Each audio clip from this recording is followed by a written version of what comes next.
Hello, good afternoon. आज हम आपको स्किन के बारे में बताएंगे। स्किन मेनली 3 लेयर से मिलकर बनी होती हैं। जैसे कि आप देख रहे होंगे, इसमें एपिडर्मिस, डर्मिस और हाइपोडर्मिस। इसके साथ इसमें हेयर और नेल भी होते हैं स्किन में। जैसा कि हम डायग्राम में देखें तो हमको मेन 3 लेयर दिखाई देंगी, जो एपिडर्मिस, डर्मिस और हाइपोडर्मिस, जिसको सबक्यूटेनियस टिश्यू लेयर भी कहा जाता है। अगर इसका और अच्छा डायग्राम हम अब नेक्स्ट स्लाइड में देखते हैं। जैसा कि आप डायग्राम में देख रहे होंगे कि हेयर शाफ्ट, ऊपरी जो हेयर का जो बीच वाला पार्ट है उसको हेयर शाफ्ट बोलते हैं। अगर इसमें देखें पोर्स क्यों होते हैं? क्योंकि to the exchange of the material, इसके थ्रू जो है बॉडी अपने आप को होम्योस्टेसिस भी करती है और मॉइस्चर भी देती है। उसके बाद डर्मल पैप्लियाई, उसके बाद देखिए फ्री नर्व एंडिंग, सेबिकस ग्लैंड, जिसको आयल ग्लैंड भी बोलते हैं। नेक्स्ट अगर हम देखें sensory nerve fibre. Sensory nerve fibre का क्या काम है कि जब आप टच और प्रेशर के साथ कोई चीज़ फील करते हैं, वो किसके थ्रू होती है? वो सेंसरी नर्व फाइबर के थ्रू होती है। एक्राइन स्वीट ग्लैंड, इसमें क्या होता है कि ये स्वीट या वाटर निकालने का, बाहर बॉडी से वाटर निकालते हैं, जिससे कि होम्योस्टेसिस जो प्रोसेस है वो प्रोसीड हो पाती है। नेक्स्ट अगर हम देखें तो artery and veins. Last portion पे आपको एडिपोड टिश्यू दिखाई देगा। एडिपोड टिश्यू का जैसा कि हम जानते हैं कि एक मेन फंक्शन है शॉक एब्जॉर्बर, तो शॉक एब्जॉर्बर काम करता है। इसी में आपको नर्व फाइबर्स भी दिखाई देंगे जो इसी में होते हैं। उसके बाद अगर हम देखें तो रूट हेयर प्लेक्सस आपको दिखाई दे रहे होंगे। अगर इसके बाद हम देखें नीचे तो हेयर रूट और हेयर फॉलिकल्स भी दिखाई देंगे। उसी हेयर फॉलिकल्स जस्ट नीचे हेयर फॉलिकल रिसेप्टर भी होगा, जो कि आपको हेयर्स को ग्रोथ कराने में काम करते हैं।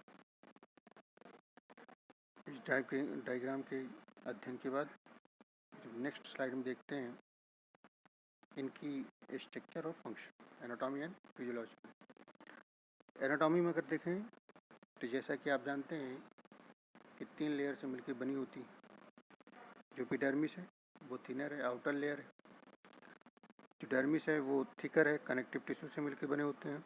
हाइपोडर्मिक सबक्यूटेनियस नेचर होते हैं। अगर की फिजियोलॉजी देखें तो सबसे पहला फिजियोलॉजी जो होता है वो फंक्शन। तो फंक्शन में देखें तो पहला क्या है? प्रोटेक्शन देखें कि 3 तरीके से बॉडी जो है, स्किन जो है प्रोटेक्ट करती है। पहला है फिजिकल बैरियर, दूसरा है मैकेनिकल बैरियर, तीसरा है केमिकल बैरियर। 3 बैरियर से काम करती है, जो कि आपको डिस्क्राइब है।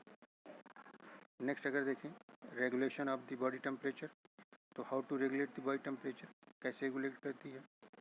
तो एक्सेस अमाउंट में वाटर को बाहर स्किन के सरफेस पे निकालती है, जिसके कारण की इवेपरेशन होता है और कूल महसूस होता है। वैसो डायलेशन और वैसो कॉन्स्ट्रिक्शन के प्रोसेस के थ्रू भी होम्योस्टेटिक प्रोसेस की जाती है। नेक्स्ट तीसरा है इसका सेंसेशन। जैसा कि आप देखो नर्व एंडिंग, जहाँ हमने बताया है डायग्राम में, नर्व एंडिंग और उसके साथ रिसेप्टर सेल्स भी होते हैं जो डिटेक्ट करते हैं टेम्परेचर को, प्रेशर को और उसके टच को।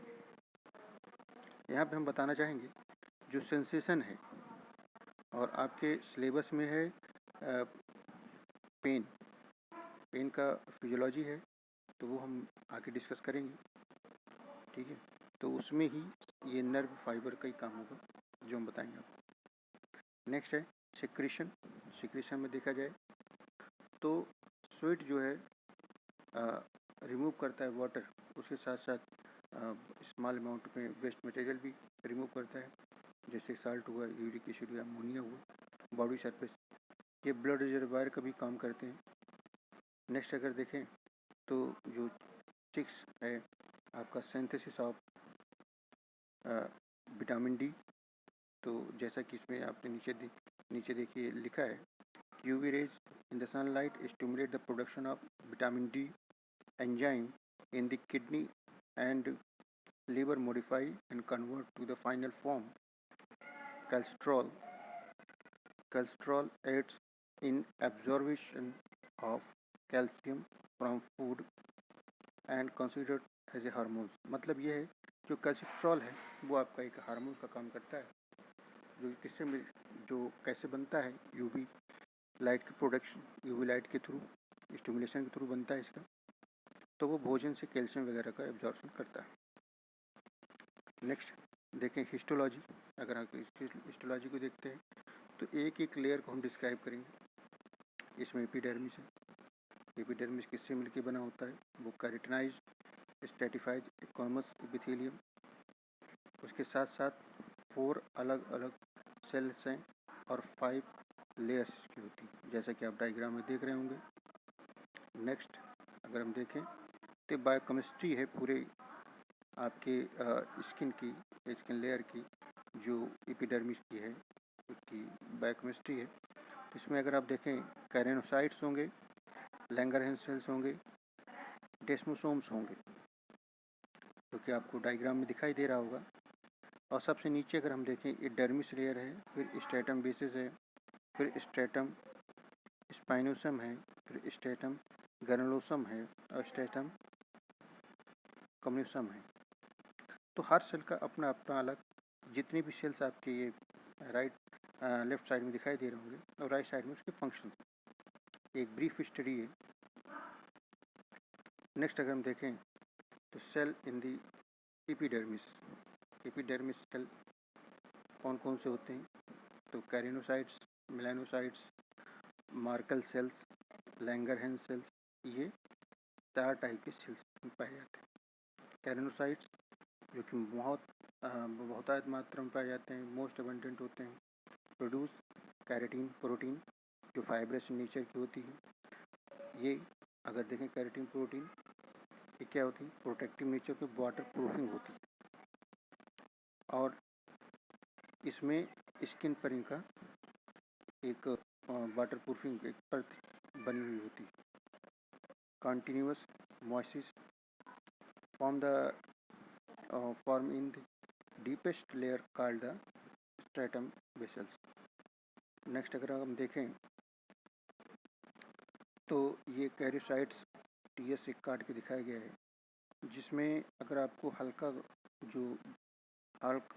स्पॉट वो उसको कैरियोसाइट दिखाया गया है और जो डार्क स्पॉट्स हैं वो मिलानोसाइट दिखाए गए हैं। नेक्स्ट दूसरा है मिलानोसाइट्स।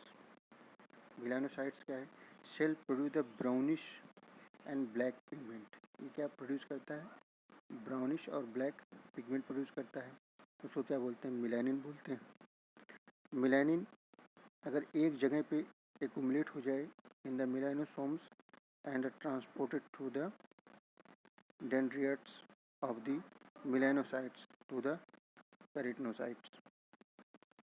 नेक्स्ट उसके बाद देखें तो melanocyte accumulate on the superficial aspect of the keratinocytes, shielding its nucleus from harmful UV light।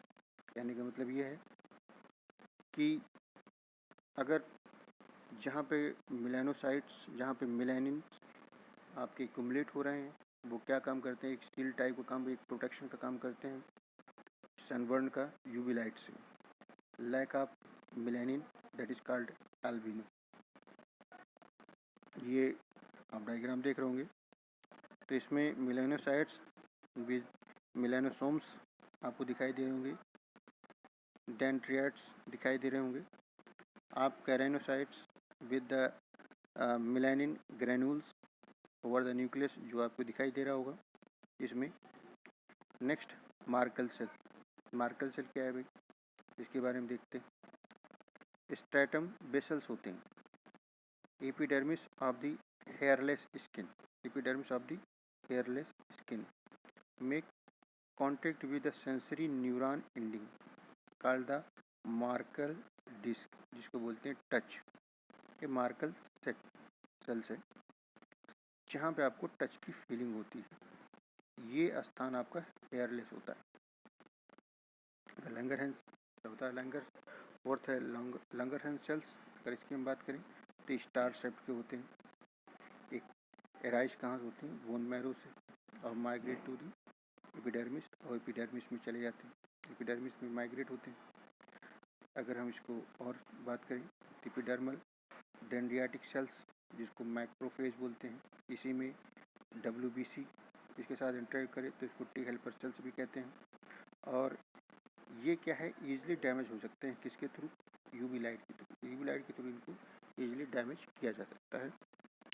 तो देख ही रहे होंगे। नेक्स्ट है ये डायग्राम जो आप देख रहे होंगे, स्ट्रैटम कोरोनेसम ग्रेनुलर लेयर आपको दिखाई दे रही होगी, स्पाइनी लेयर दिखाई दे रही होगी, और वेसल लेयर। ये लेयर्स है जैसा कि आपको बताया गया है पीछे कि how many type of the layer. यहाँ पे 4 टाइप के लेयर दिखाई दे रहे होंगे। लैंगरहैंस सेल्स दिखाई देगी और फॉरेन सब्सटेंसेस दिखाई देगी। तो ये है थोड़ा epidermis, layer of the epidermis. तो कितने टाइप के टिश्यूज़ हैं वो टिश्यूज़ आपको यहाँ पे दिखाई दे रहे हैं। तो ये टिश्यू जो अलग अलग टाइप के हैं डायग्राम में दिखाई दे रहे होंगे। नेक्स्ट अगर हम देखें तो 5 लेयर ऑफ एपिडर्मिस, जैसा कि आपने पीछे देखा होगा 5 लेयर ऑफ एपिडर्मिस। तो पहला है स्ट्रैटम कॉर्नियम, जिसको हॉर्नी लेयर भी बोलते हैं। तो इसमें क्या होता है कि layer has many rows of the dead cell, मतलब इस लेयर में डेड सेल की रो होती है, लेकिन इसको फिल्ड किसके साथ किया जाता है? कैरेटीन के साथ किया जाता है। आगे अगर नेक्स्ट लाइन इसकी हम देखें तो कंटिन्यूसली शेड एंड रिप्लेस्ड। अगर नेक्स्ट देखें effective barrier against light, heat and bacteria. इनका काम क्या होता है? ये एक टाइप के बैरियर क्रिएट करते हैं, जैसा कि बताया कि मैकेनिकल बैरियर किसके थ्रू, किसके अगेंस्ट में? लाइट, हीट और बैक्टीरिया। इन लेयर की अगर थिकनेस की हम बात करें 20 to 30 सेल्स की थिकनेस इसमें होती है। डेंड्रफ एंड फ्लैक्स इसी सेल्स के कारण इसी लेयर में वो पाए जाते हैं। अगर लाइफ स्पान में देखें तो 40 LBS of the skin flake in the lifetime. Next अगर देखें दूसरा स्ट्रैटम ल्यूसिडियम, जो कि आप देख रहे होंगे स्ट्रैटम ल्यूसिडियम। ये थिकनेस है, ये कहाँ थिकनेस पाई जाए? आपकी पाम और सोल्स में, फीट में स्ट्रैटम ल्यूसिडियम है, वहाँ मिलेगी। 2 से 3 रोज of the clear flat dead cells यहाँ पे होती हैं, जिनको कैरेटोहाइलिन बोलते हैं। कैरेटोहाइलिन टू कैरेटिन में कन्वर्ट होते हैं। अगर दूसरी लेयर हम देखें स्ट्रैटम ग्रैनुलोसम, 3 to 5 रोज में 3 to 5 रोज इसके होते हैं फ्लैट एंड सेल्स। न्यूक्लियाई इसमें फ्लैटेड आउट होते हैं। ऑर्गेनल्स डिसइंटीग्रेट होते हैं सेल्स में। अगर देखें तो जो कैरियोहाइलिन है ग्रेन्यूल्स, वो एक्यूमुलेटेड होते हैं। नेक्स्ट अगर देखें स्ट्रैटम स्पाइनोसम, जिसको स्पाइनी लेयर भी बोलते हैं, 8 to 10 rows of the polyhedral cells इसमें होते हैं। अपीयरेंस पिकली स्पाइन, पिकली स्पाइंस होते हैं। अगर इसमें और देखें तो shrink when prepared for slide, melanin granules and Langerhans cells predominate. Next है जो 5वीं लेयर है आपकी, जो 5th एंड लास्ट लेयर, वो है stratum basal, deepest epidermal layer जो attach to the dermis, that is the single row of the cells इसमें होती है। मोस्टली कॉलुमिनर कैरेटिनोसाइट्स इसमें पाए जाते हैं, विद रैपिड माइटोटिक डिवीजन इसमें होता है। और स्ट्रैटम जर्मिनेटिव इसमें होते हैं, और contain the Merkel cells and melanocytes. इसमें मेलानोसाइट्स की अगर अमाउंट देखें तो 10 to 25%। इस वीडियो में बस इतना ही। नेक्स्ट वीडियो हम इसके आगे के बारे में हम देखेंगे, इसकी आगे की जो फंक्शनिंग है, आगे का जो सिस्टम है, उसके बारे में हम डिस्कस करेंगे। तब तक के लिए थैंक यू, धन्यवाद।